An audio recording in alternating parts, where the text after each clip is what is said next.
Two great mysteries dominate our lives: love and money. What is love is a question that has been endlessly explored in stories, songs, books, movies, and television. But the same cannot be said about the question, what is money? It's not surprising that monetary theory hasn't inspired any blockbuster movies, but it was not even mentioned at the schools most of us attended. For most of us, the question, where does money come from, brings to mind a picture of the mint, printing bills and stamping coins. Money, most of us believe, is created by the government. It's true, but only to a point. Those metal and paper symbols of value we usually think of as money are indeed produced by an agency of the federal government called the mint. But the vast majority of money is not created by the mint. It is created in huge amounts every day by private corporations known as banks. Most of us believe that banks lend out money that has been entrusted to them by depositors. Easy to picture, but not the truth. In fact, banks create the money they loan, not from the bank's own earnings, not from the money deposited, but directly from the borrower's promise to repay. The borrower's signature on the loan papers is an obligation to pay the bank the amount of the loan plus interest, or lose the house, the car, whatever asset was pledged as collateral. That's a big commitment from the borrower. What does the same signature require of the bank? The bank gets to conjure into existence the amount of the loan and just write it into the borrower's account. Sound far-fetched? Surely that can't be true. But it is.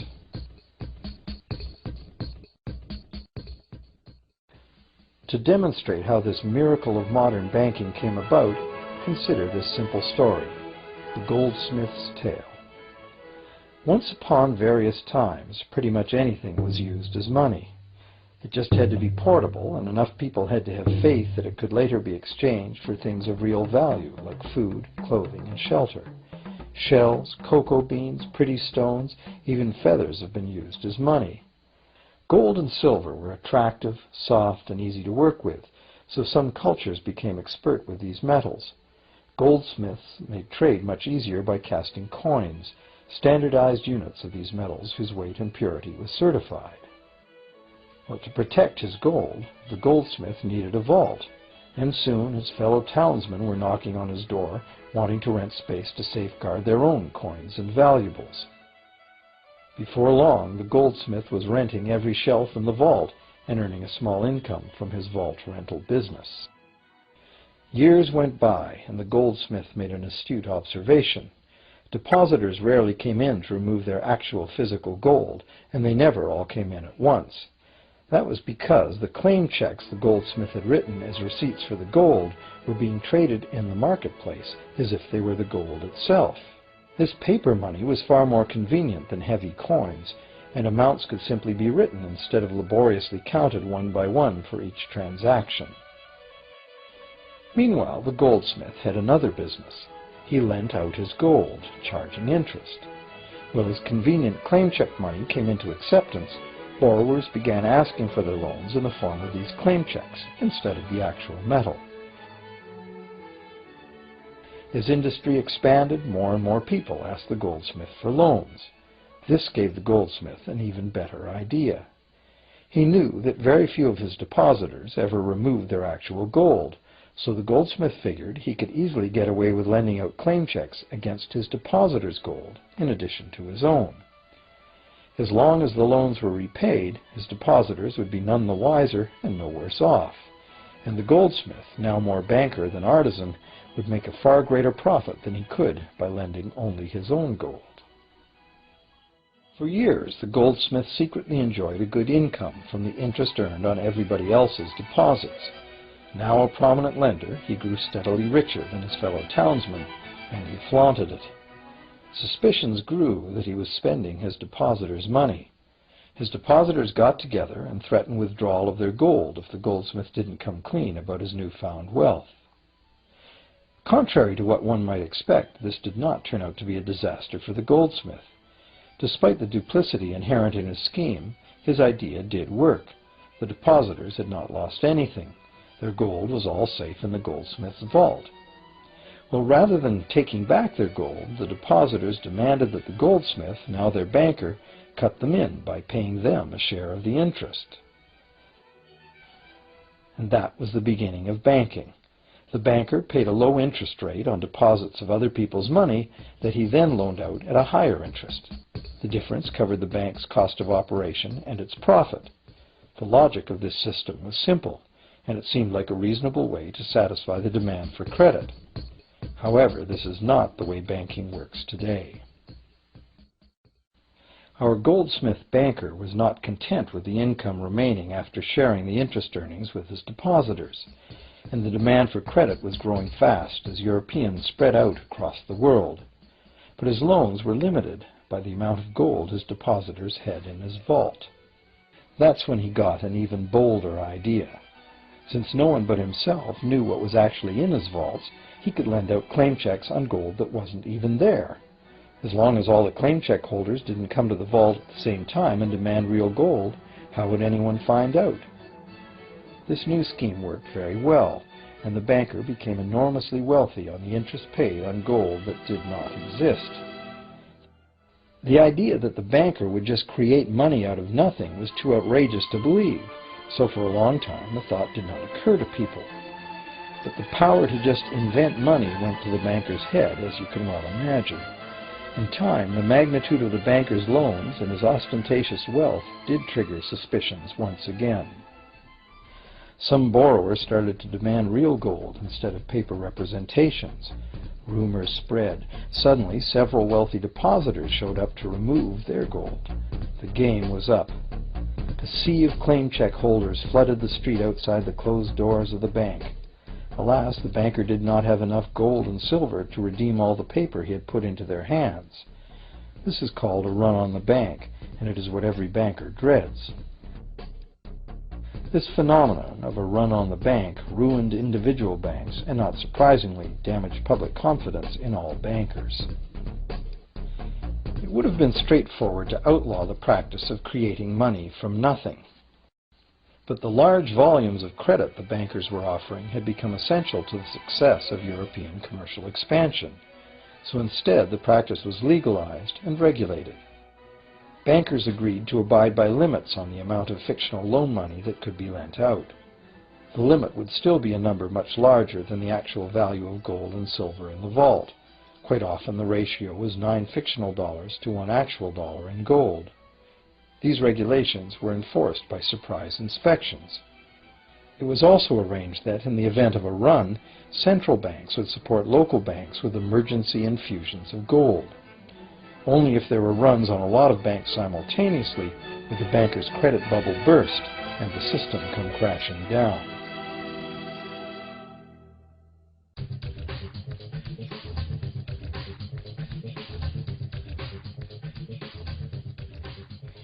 Over the years, the fractional reserve system and its integrated network of banks backed by a central bank has become the dominant money system of the world.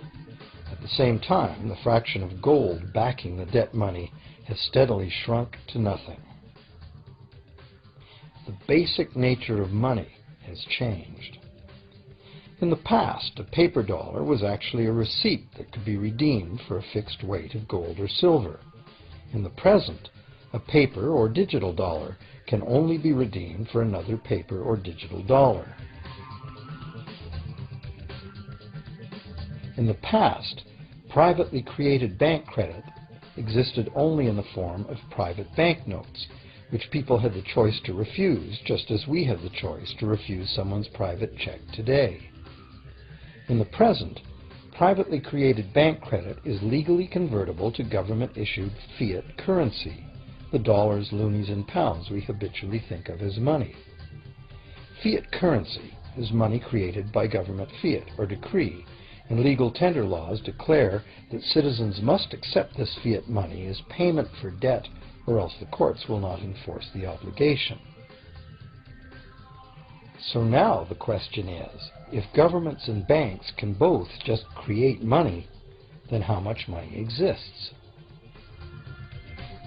In the past, the total amount of money in existence was limited to the actual physical quantities of whatever commodity was in use as money. For example, in order for new gold or silver money to be created, more gold or silver had to be found and dug out of the ground. In the present, money is literally created as debt. New money is created whenever anyone takes a loan from the bank. As a result, the total amount of money that can be created has only one real limit: the total level of debt.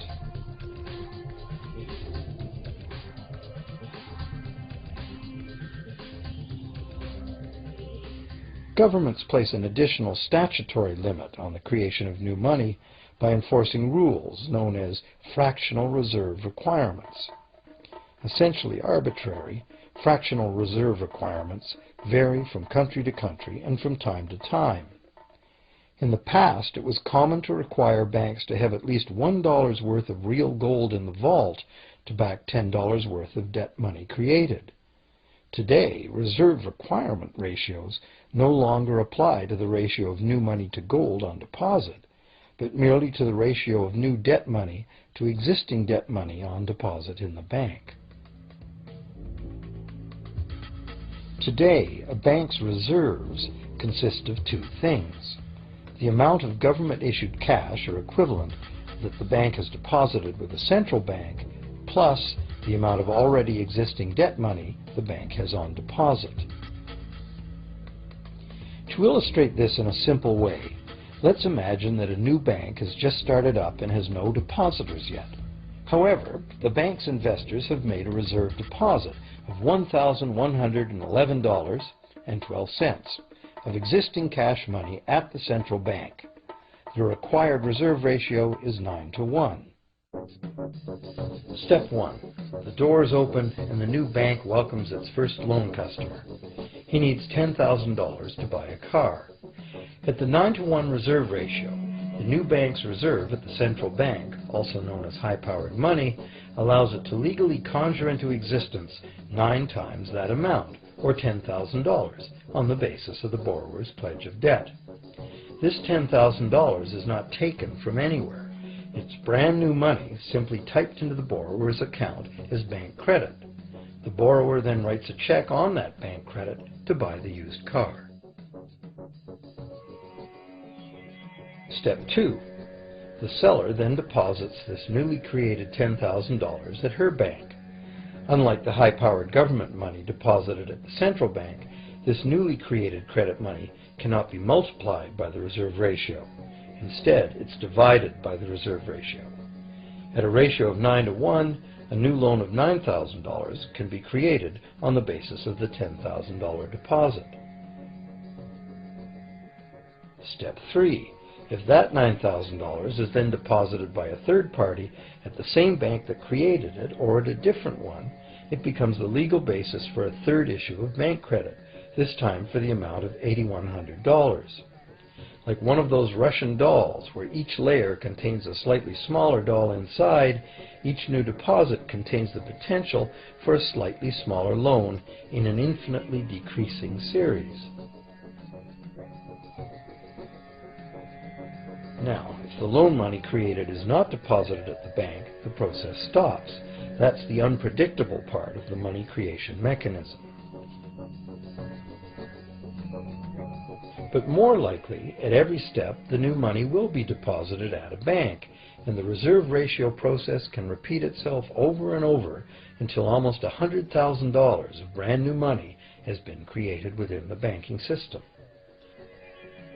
All of this new money has been created entirely from debt, and the whole process has been legally authorized by the initial reserve deposit of just $1,111.12, which is still sitting untouched at the central bank. What's more, under this ingenious system, the books of each bank in the chain must show that the bank has 10% more on deposit than it has out on loan. This gives banks a very real incentive to seek deposits in order to be able to make loans, supporting the general but misleading impression that loans come out of deposits. Now, unless all the successive loans are deposited at the same bank, It cannot be said that any one bank got to multiply its initial high-powered money reserve almost 90 times by issuing bank credit out of nothing. However, the banking system is a closed loop. Bank credit created at one bank becomes a deposit in another, and vice versa. In a theoretical world of perfectly equal exchanges, the ultimate effect would be exactly the same as if the whole process took place within one bank. That is, the bank's initial central bank reserve of a little over $1,100 allows it to ultimately collect interest on up to $100,000 the bank never had.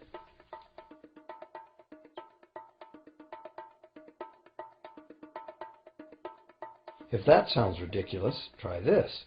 In recent decades, as a result of steady lobbying by the banks, the requirements to make a reserve deposit at the nation's central bank have all but disappeared in some countries, and actual reserve ratios can be much higher than 9-to-1.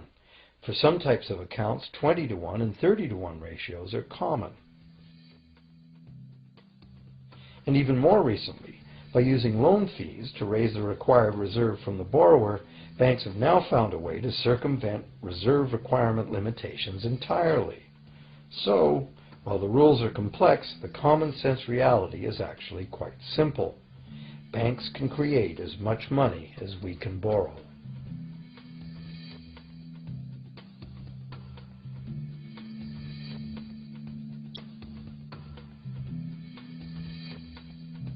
Despite the endlessly presented mint footage, government-created money typically accounts for less than 5% of the money in circulation. More than 95% of all money in existence today was created by someone signing a pledge of indebtedness to a bank. What's more, this bank credit money is being created and destroyed in huge amounts every day, as new loans are made and old ones repaid.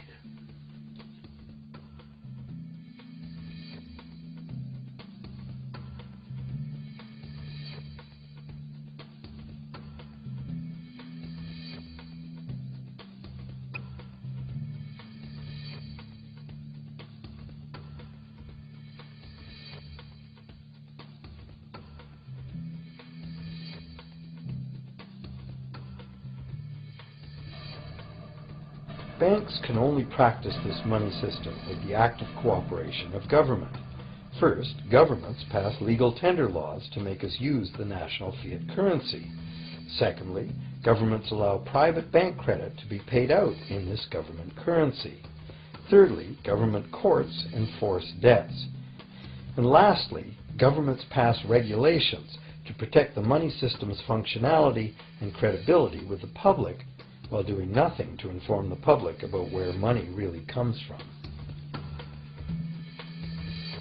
The simple truth is that when we sign on the dotted line for a so-called loan or mortgage, our signed pledge of payment, backed by the assets we pledge to forfeit should we fail to pay, is the only thing of real value involved in the transaction.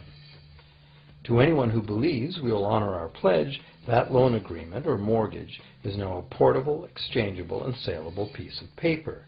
It's an IOU. It represents value and is therefore a form of money. This money the borrower exchanges for the bank's so-called loan. Now, a loan in the real world means that the lender must have something to lend. If you need a hammer, my loaning you a promise to provide a hammer I don't have won't be of much help. But in the artificial world of money, a bank's promise to pay money it doesn't have is allowed to be passed off as money, and we accept it as such.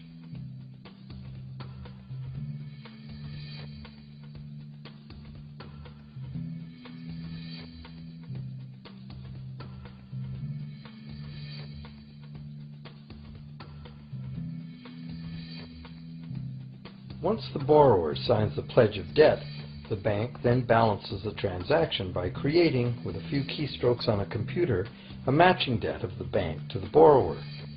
From the borrower's point of view, this becomes loan money in his or her account, and because the government allows this debt of the bank to the borrower to be converted to government fiat currency, everyone has to accept it as money.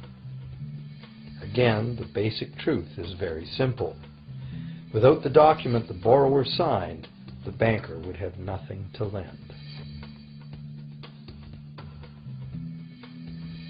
Have you ever wondered how everyone, governments, corporations, small businesses, families, can all be in debt at the same time and for such astronomical amounts? Have you ever questioned how there can be that much money out there to lend? Now you know. There isn't. Banks do not lend money. They simply create it from debt. And as debt is potentially unlimited, so is the supply of money. And as it turns out, the opposite situation is also true. Isn't it astounding that despite the incredible wealth of resources, innovation, and productivity that surrounds us, almost all of us, from governments to companies to individuals, are heavily in debt to bankers? If only people would stop and think, how can that be? How can it be that the people who actually produce all the real wealth in the world are in debt to those who merely lend out the money that represents the wealth? Even more amazing is that once we realize that money really is debt, we realize that if there was no debt, there'd be no money.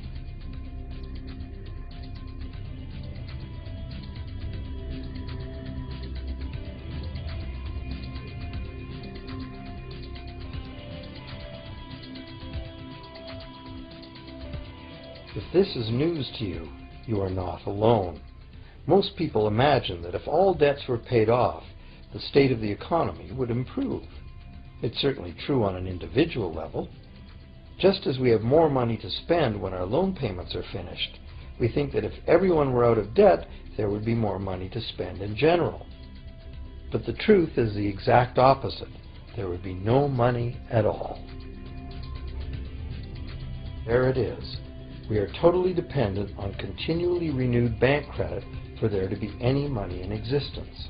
No loans, no money, which is what happened during the Great Depression. The money supply shrank drastically as the supply of loans dried up.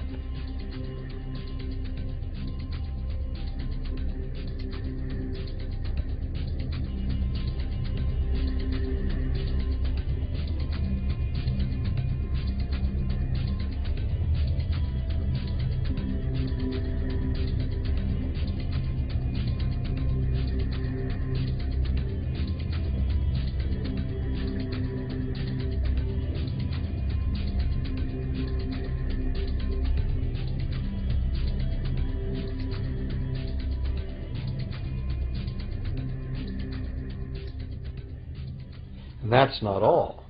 Banks create only the amount of the principal. They don't create the money to pay the interest. Where is that supposed to come from? The only place borrowers can go to obtain the money to pay interest is the general economy's overall money supply.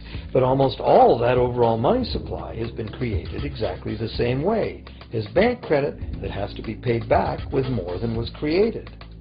So everywhere there are other borrowers in the same situation, frantically trying to obtain the money they need to pay back both principal and interest from a total money pool which contains only principal. It is clearly impossible for everyone to pay back the principal plus interest because the interest money doesn't exist. This can even be expressed by a simple mathematical formula. The big problem here is that for long-term loans, such as mortgages and government debt, the total interest far exceeds the principal. So unless a lot of extra money is created to pay the interest, it means a very high proportion of foreclosures and a non-functioning economy. To maintain a functional society, the rate of foreclosure needs to be low. And so, to accomplish this, more and more new debt money has to be created to satisfy today's demands for money to service the previous debt. But of course, this just makes the total debt bigger, and that means more interest must ultimately be paid, resulting in an ever-escalating and inescapable spiral of mounting indebtedness.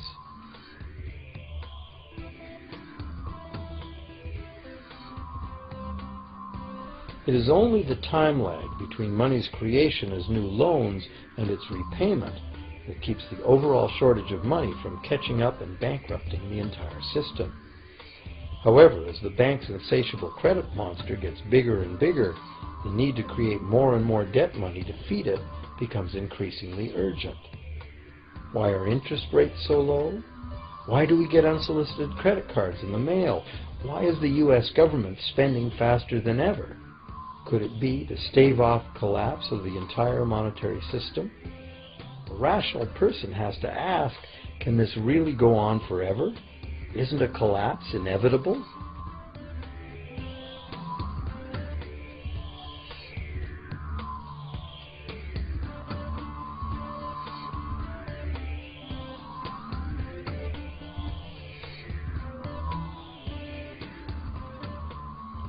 Money facilitates production and trade. As the money supply increases, money just becomes increasingly worthless unless the volume of production and trade in the real world grows by the same amount. Add to this the realization that when we hear that the economy is growing at 3% per year, it sounds like a constant rate, but it's not. This year's 3% represents more real goods and services than last year's 3% because it's 3% of the new total. Instead of a straight line, as is naturally visualized from the words, it is really an exponential curve getting steeper and steeper. The problem, of course, is that perpetual growth of the real economy requires perpetually escalating use of real-world resources and energy. More and more stuff has to go from natural resource to garbage every year, forever, just to keep this system from collapsing.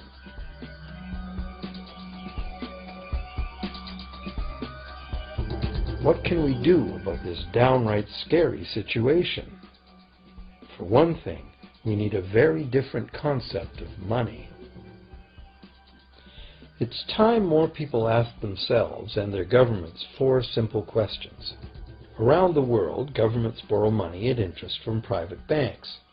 Government debt is a major component of total debt, and servicing that debt takes a big chunk of our taxes. Now we know that banks simply create the money they lend, and that governments have given them permission to do this.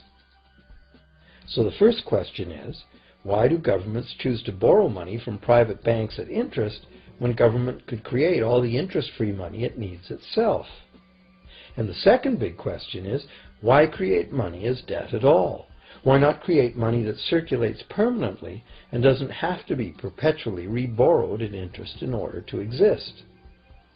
The third question, how can a money system that can only function with perpetually accelerating growth be used to build a sustainable economy? Isn't it logical that perpetually accelerating growth and sustainability are incompatible? And finally, what is it about our current system that makes it totally dependent on perpetual growth? What needs to be changed to allow the creation of a sustainable economy? At one time, charging any interest on a loan was called usury and was subject to severe penalties, including death. Every major religion forbade usury. Most of the arguments made against the practice were moral. It was held that money's only legitimate purpose was to facilitate the exchange of real goods and services. Any form of making money from simply having money was regarded as the act of a parasite or of a thief. However, as the credit needs of commerce increased, the moral arguments eventually gave way to the argument that lending involves risk and loss of opportunity to the lender, and therefore attempting to make a profit from lending is justified.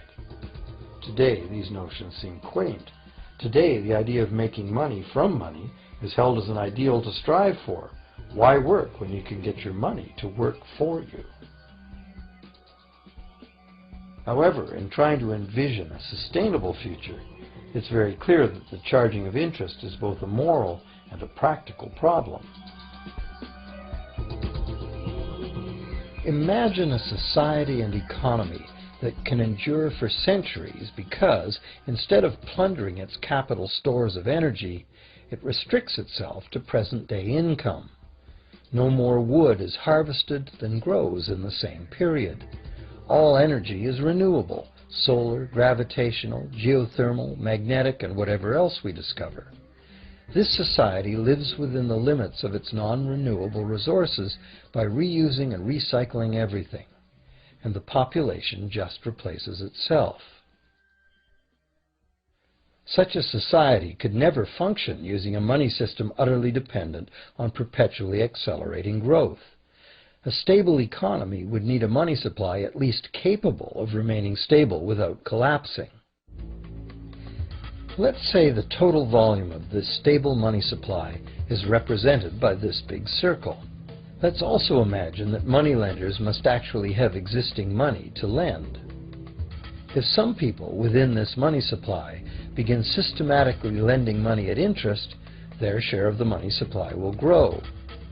If they continually re-loan at interest all the money that gets paid back, what's the inevitable result? Whether it's gold, fiat, or debt money doesn't matter. The money lenders will end up with all the money. And after the foreclosures and bankruptcies are all filed, they'll get all the real property too. Only if the proceeds of lending at interest were evenly distributed among the population would this central problem be solved. Heavy taxation of bank profits might accomplish this goal, but then why would banks want to be in business? If we were ever able to free ourselves of the current situation, we could imagine banking run as a non-profit service to society, dispersing its interest earnings as a universal citizen dividend, or lending without charging interest at all.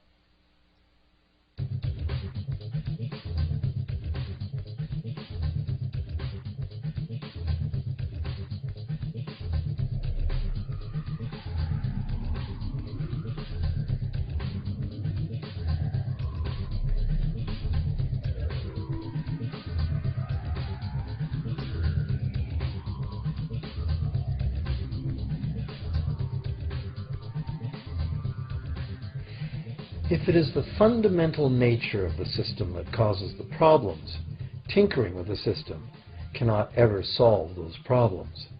The system itself must be replaced.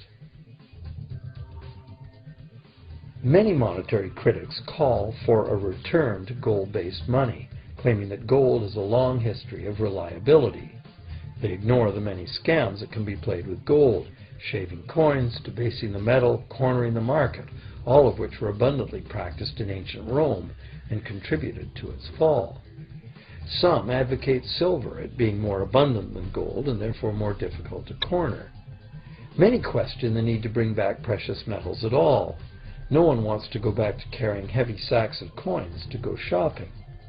It's a certainty that paper, digital, plastic, or more likely biometric ID money would be the real medium of trade, with the same potential for creating unlimited debt money we have now.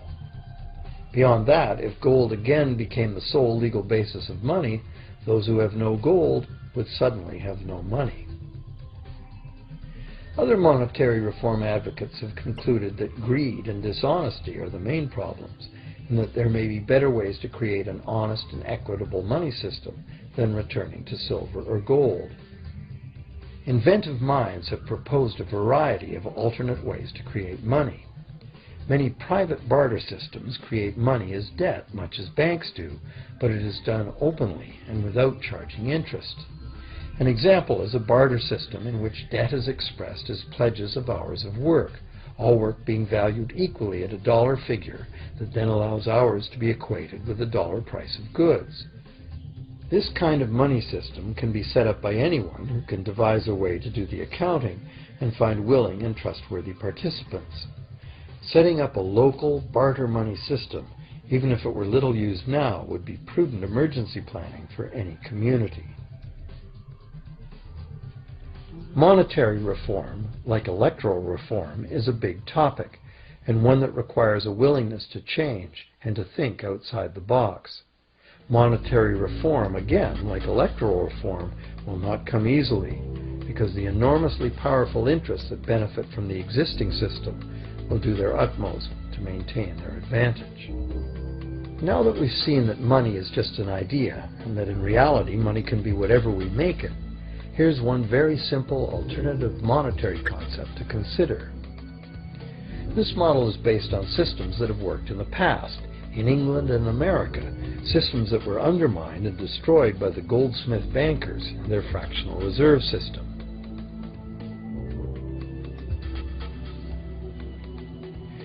create an economy based on permanent interest-free money, money could simply be created and spent into the economy by the government, preferably on long-lasting infrastructure that facilitates the economy, such as roads, railroads, bridges, harbors, and public markets.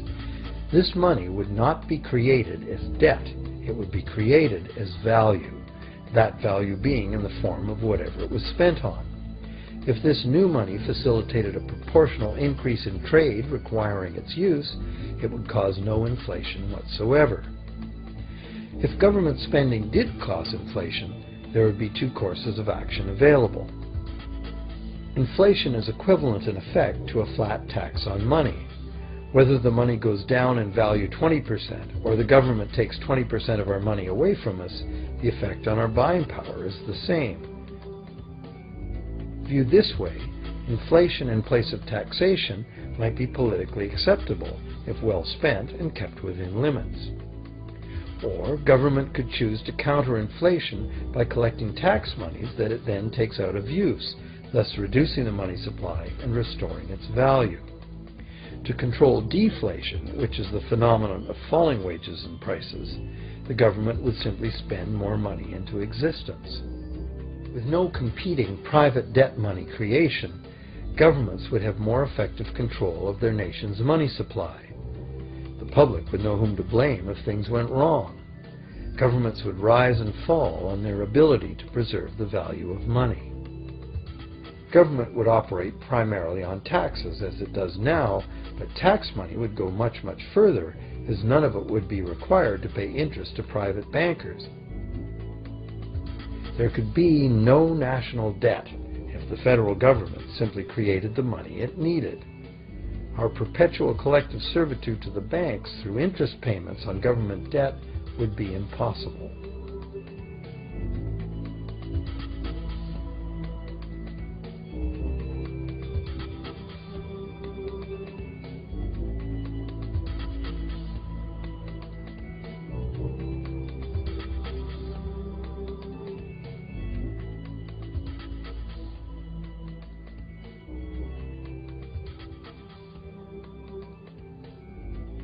What we have been taught to believe is democracy and freedom has become in reality an ingenious and invisible form of economic dictatorship.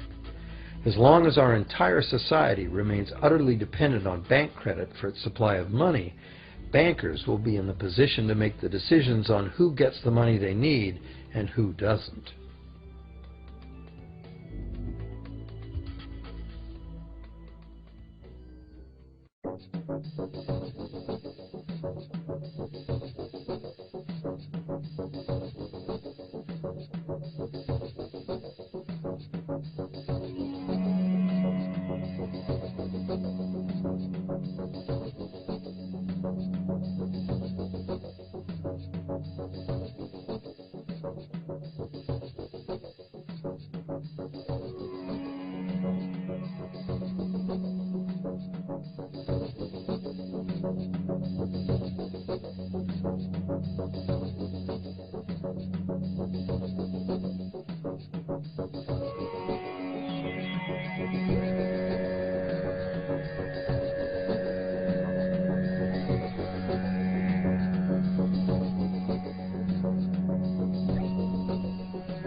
Few people are aware today that the history of the United States since the Revolution in 1776 has been, in large part, the story of an epic struggle to get free and stay free of control by the European international banks.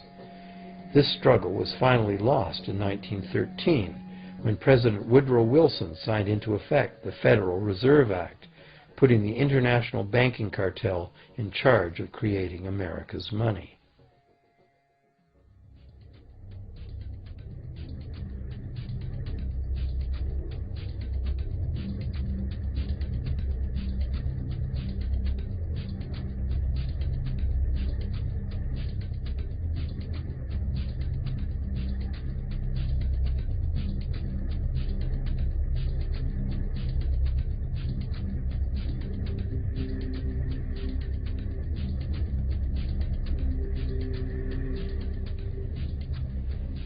power of this system is deeply ingrained.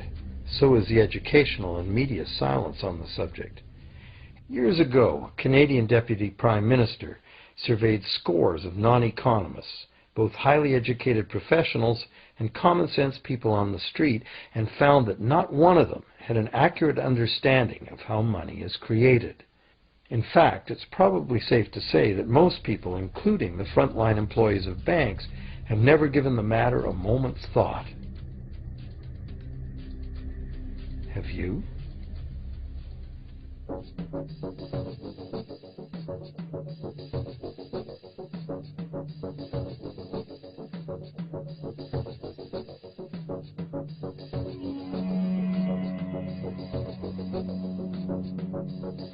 The modern money-as-debt system was born a little over 300 years ago, when the first Bank of England was set up with a royal charter for fractional lending of gold receipts at a modest ratio of 2 to 1.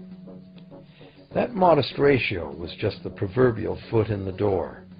The system is now worldwide, creates virtually unlimited amounts of money out of thin air, and has almost everyone on the planet chained to a perpetually growing debt that can never be paid off.